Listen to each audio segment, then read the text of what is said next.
Next, on Artbound, a flashback episode from KCET's Vaults, featuring a live reading from the iconoclast poet Charles Bukowski.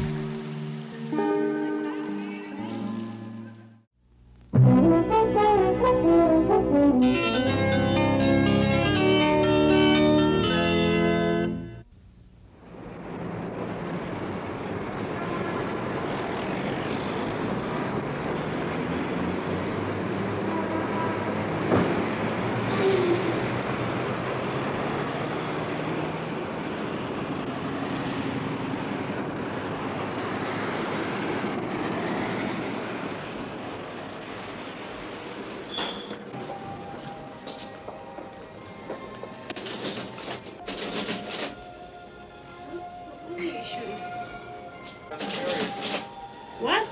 The movie on this guy right here. I'm a poet. On what? A poet. You know what poet? Cola? A poet. P-O-E-T. Poet. You're the poet? I'm the poet. What are you? What am I? I'm the What poet. kind of a poet? Modern. I've been in this neighborhood about 10 years. I never saw you before. You been in here much? I live right in the neighborhood all the time. Where? Down on Normandy? No, up here in Winona. I guess we have different hangovers at different times. I guess That's so. all. Yeah. So, yeah, You're a well, modern poet? yeah, you should buy some. My name's Bukowski. Buy my books. Bukowski. B-U? Buke to rhyme with puke, yeah. Bukowski. Yeah. Ladies and gentlemen, Charles Bukowski.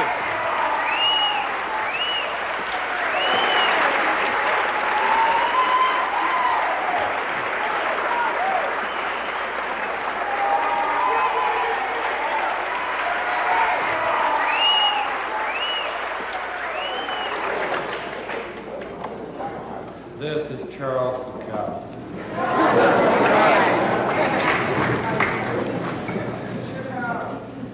Well, just let me sit here and drink beer.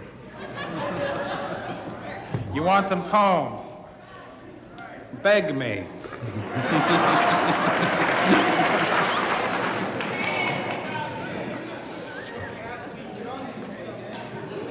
Amplitude, do you hear me? All right. I look good? That's better. Okay, let's get started. What the hell? Come on. Let's collect our money and get the hell out of here and really make it. Number one, the rat. With one punch, at the age of 16 and a half, I knocked out my father. A cruel Chinese bastard with bad breath. And I didn't go home for some time, only now and then to try to get $1 from dear mama. It was 1937 in Los Angeles, and it was a hell of a Vienna. I ran with these older guys, but for them it was the same, mostly breathing hard air and robbing gas stations that didn't have any money. And a few lucky among us worked part-time as Western Union messenger boys. We slept in rented rooms that weren't rented, and we drank ale and wine with the shades down, being quiet. And then awakening the whole building with a fist fight, breaking mirrors and chairs and lamps, then running down the stairway just before the police arrived. Some of us soldiers of the future, running through those empty, starving streets and alleys of Los Angeles. And all of us getting together later in Pete's room, a small cube of space under a stairway. There we were, packed in there, without women, without cigarettes, without anything to drink, while the rich pawed away at their many choices, and the young girls left them, the same girls who spit at our shadows as we walked past. It was a hell of a Vienna. 3 of us under that stairway were killed in World War II. Another one is now a manager of a mattress factory. Me, I'm 30 years older. The town is 4 or 5 times as big, but just as rotten. And the girls spit on my shadow. Another war is building for another reason. I can hardly get a job now for the same reason I couldn't then. I don't know anything, I can't do anything. Sex? Well, just the old ones knock on my door after midnight. I can't sleep, and they see the lights and are curious. The old ones, their husbands no longer want them, their children are gone. If they show me enough good leg, the legs go last, I go to bed with them. So the old women bring me love, and I smoke their cigarettes as they talk, talk, talk. And then we go to bed again, and I bring them love. And they feel good and talk until the sun comes up, then we sleep. It's a hell of a Paris.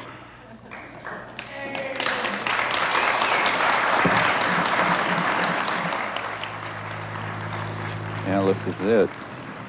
This is a neighborhood. You know, I was a postal clerk and a carrier. I've been around. I know this town. And I used to carry, I probably carried mail right on this street 6 times. I used to work all the stations as a sub. Yeah. I'll probably carry this street right here, you know. I know the town. For how long? Oh, I only carried 3 or 4 years. I was a clerk the rest of the time. But still, you know it that way. You learn the zone numbers. You get the stink of L.A. in your bones, you know? You know it. I think if I went to any other town, I couldn't write. You know, I got my roots on in. Post office was a hard gig, you know. I'd work all night, you know, 11 years clerking. Then I had to write. Get up and start drinking and writing, then go to work. Same thing, get up, drink and write. I had a little luck. Finally, I had to quit. You know why? I couldn't lift my arms anymore. They wouldn't lift up after a night's work. So I said, either got to get out of there or die, go crazy. I've been lucky. I get the rent, minor royalties, 20, 25-buck checks, you know, underground newspapers. Yeah, I make it. I don't know how long it's gonna last. It's more real than what I was doing. At least it's all my time, you know. I get up when I want. I think the gods have been kind of good to me. Just kept me where I belong. Kept me where I belong. Not too much. Just right. You know, I can walk down the street, nobody knows me. Except the guys in the liquor store, they read something in the LA Times. Something came out. I'll go in for a beer, you know, buy some beer. This guy says, "Wings of Song." He knows me. But anybody else, they don't know me. They don't know who the hell I am, and it's good. It's good. Look, he told me, all those little children dying in the trees. And I said, what? And he said, look. And I went to the window, and sure enough, here they were hanging in the trees, dead and dying. And I said, what does it mean? And he said, I don't know, it's authorized. The next day I got up, and they had dogs in the trees, dead and hanging and dying. And I turned to my friend, and I said, what does it mean? And he said, don't worry about it. It's the way of things. They took a vote. It was decided. And the next day it was cats. I don't see how they caught all those cats so fast and hung them in the trees, but they did. And the next day it was horses, and that wasn't so good because many branches broke. Branches broke.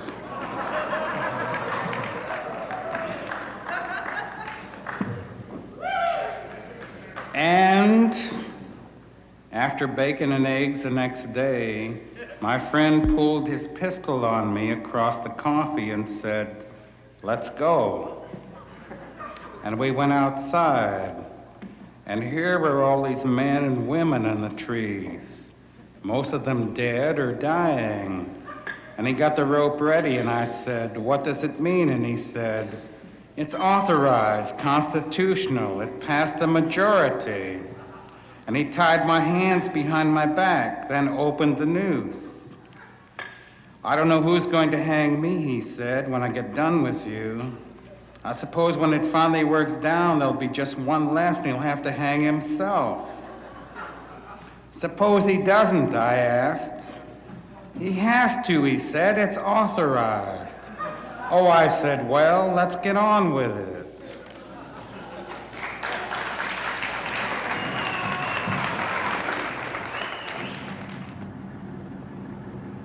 Someday people are going to realize LA is the place.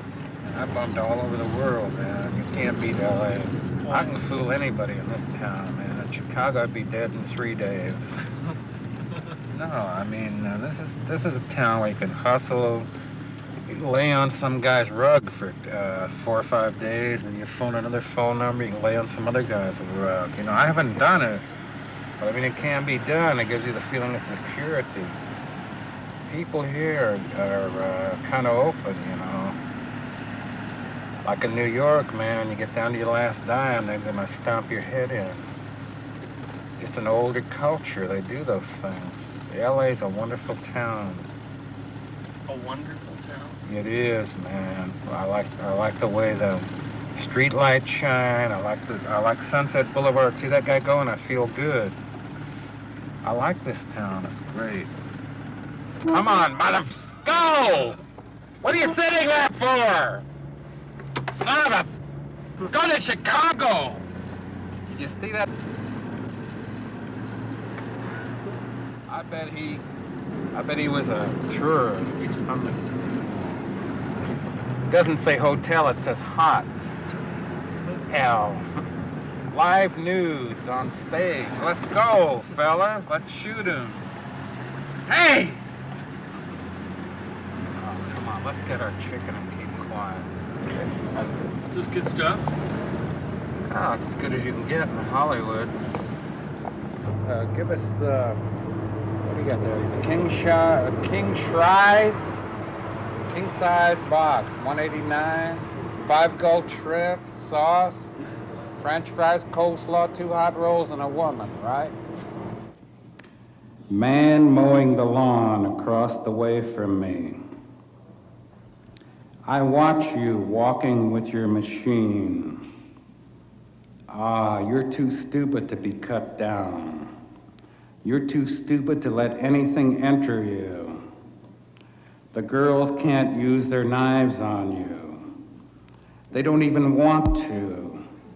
All their sharpness is wasted on you. You're interested in baseball games and Western movies and grass blades.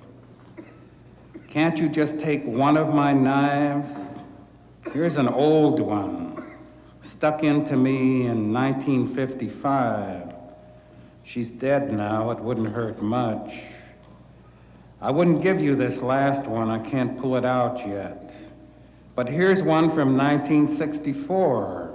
How about taking this 1964 one from me? Man mowing the lawn across the way from me. Don't you have a knife in your gut where love left you? Man mowing the lawn across the way from me. Don't you have a knife in your heart where love left you? Man mowing the lawn across the way from me. Don't you see the young girls walking down the sidewalks with the knives in their purses? Don't you see their beautiful asses and knees and ankles and eyes and dresses and motions? Man mowing the lawn across the way from me. Is that all you see, those grass blades? Is that all you hear, the turning of the mower? I can see all the way to Italy, to Japan, to the Honduras. I can see the young girls sharpening their knives. in the morning, and at noon, and at night, and especially at night. Oh, especially at night. I have lots of trouble with my women, you know. They read my poetry, and I read all these profundities. Oh, well, call them that. Then, you know, you get in bed with them, you talk with them, you live with them for 4 or 5 days. And they're waiting for you to say these grand statements. You know, you march across the room, and you're supposed to say, "Death has 12 wings like the angel of hell." But people aren't built that way. You say, "Hey, baby, why don't you make me a cup of coffee?" Well, that's not very poetic. And they don't understand that. They read your poetry and they expect you to go marching around with flames coming out of your ass and your ears, making all these statements. Well, human nature's not like that. Because you save your balls and your juice for that typewriter.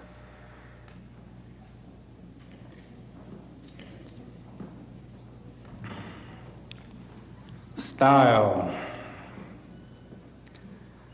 Style is the answer to everything. A fresh way to approach a dull or dangerous thing. To do a dull thing with style is preferable to doing a dangerous thing without it. To do a dangerous thing with style is what I call art.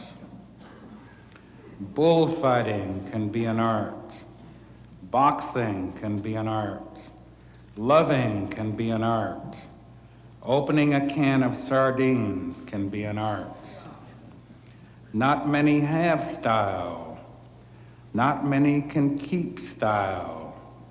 I have seen dogs with more style than men, although not many dogs have style.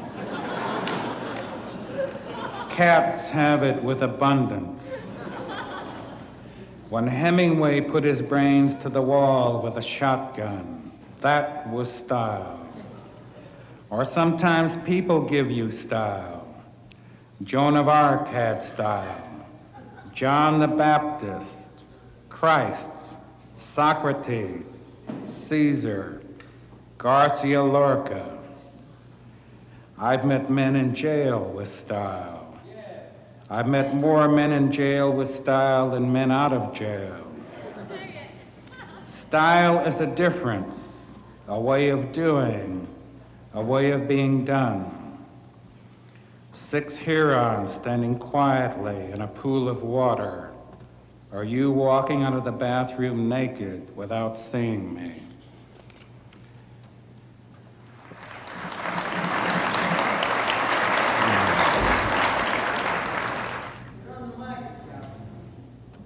Do I know you?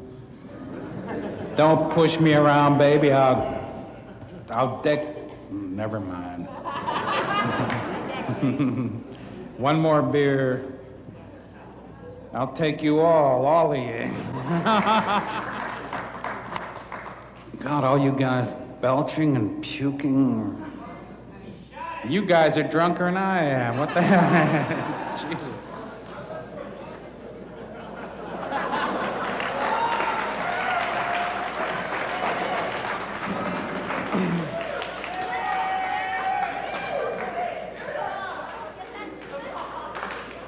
Lips.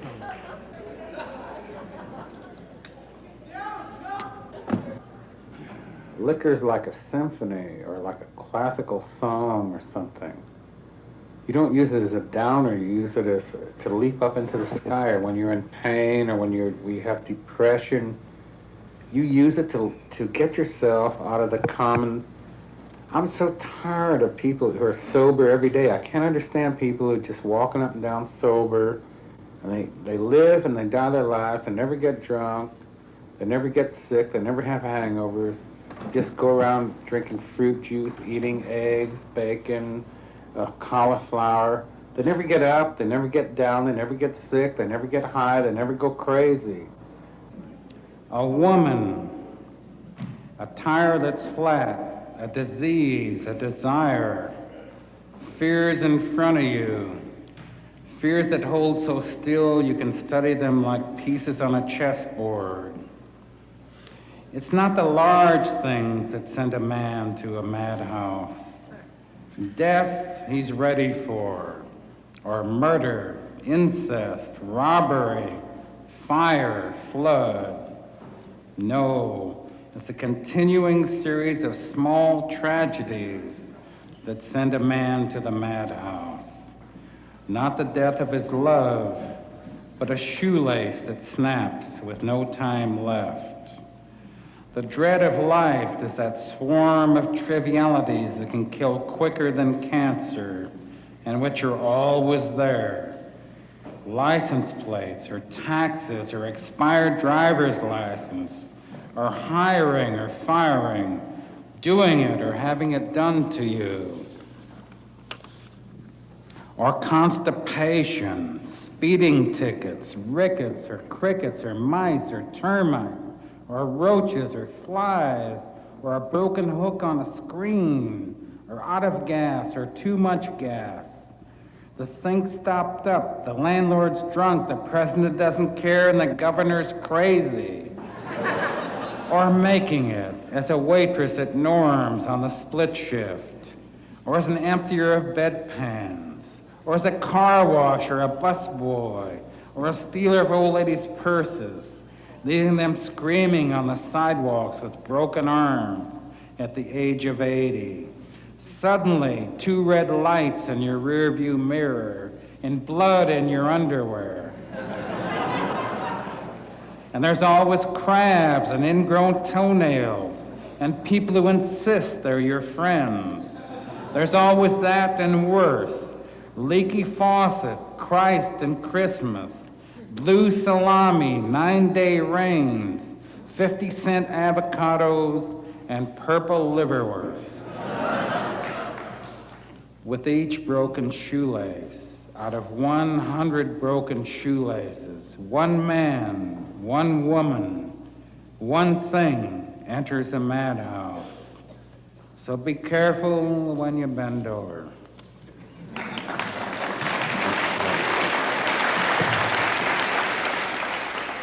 Everybody was disgusted with poetry. You know, when I was a kid, the poet is a sissy. The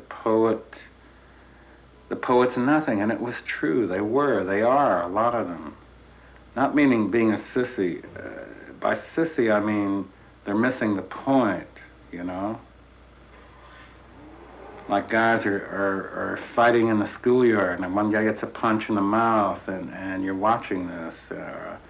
Another guy gets his head pushed down in a fountain, and he comes up with a mouthful of blood. These things are never explained, you know. The realities were never explained. Everything was hidden in poetry. The reason I kept writing was not because I was so good, but because they were so damn bad. Yeah. Some of these poems are serious, and I have to apologize for those because I know most crowds don't like serious poems.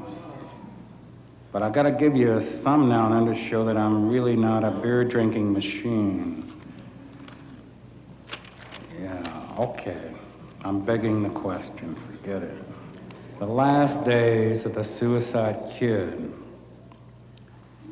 I can see myself now, after all these suicide days and nights, being wheeled out of one of these sterile rest homes. Of course, this is only if I get famous and lucky, by a subnormal and bored nurse.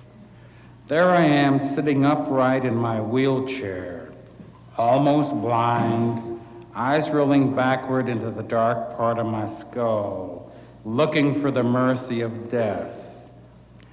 Isn't it a lovely day, Mr. Bukowski? Oh, yeah. The children walk past and I don't even exist. And the lovely women walk by with big hot hips and warm buttocks and tight hot everything, praying to be loved, and I don't even exist. It's the first sunlight we've had in 3 days, Mr. Bukowski. Oh, yeah. There I am, sitting upright in my wheelchair, myself whiter than a sheet of paper, bloodless, brain gone, gamble gone, me, Bukowski gone. Isn't it a lovely day, Mr. Bukowski? Oh, yeah. Pissing in my pajamas, slop drooling out of my mouth. 2 young schoolboys run by. Hey, did you see that old guy? Christ, yes, he makes me sick. After all the threats to do so, somebody else has committed suicide for me, at last. The nurse stops the wheelchair, breaks a rose from a nearby bush, puts it in my hand. I don't even know what it is. It might as well be my pecker for all the good it does. Of course, that's never gonna happen, you know.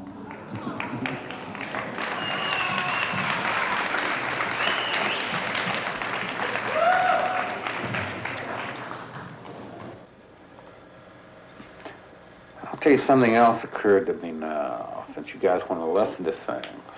I feel like throwing this beer right in your face. Why? I'll tell you why. I always thought sometime in my life this time might come a little bit, like guys marching in on me with cameras and all that. Somehow I almost felt it and knew it. And I was always going to crash it down and say, jam it up your... You know, they got to me too late. I don't think I can be destroyed, basically. I don't think they can destroy me. I'm too strong. They came too late with too little. The young blondes with the tight came too late. The cameras came too late. Don't grin at me like that, it's true. They came too late, I'm too strong. The gods have really put a good shield over me, man. They really have. I've been toughened up at the right time and the right place. Or so goes the delusion. But I really feel it. The gods have been good to me. They really have. They're still good to me. Christ. I've got it.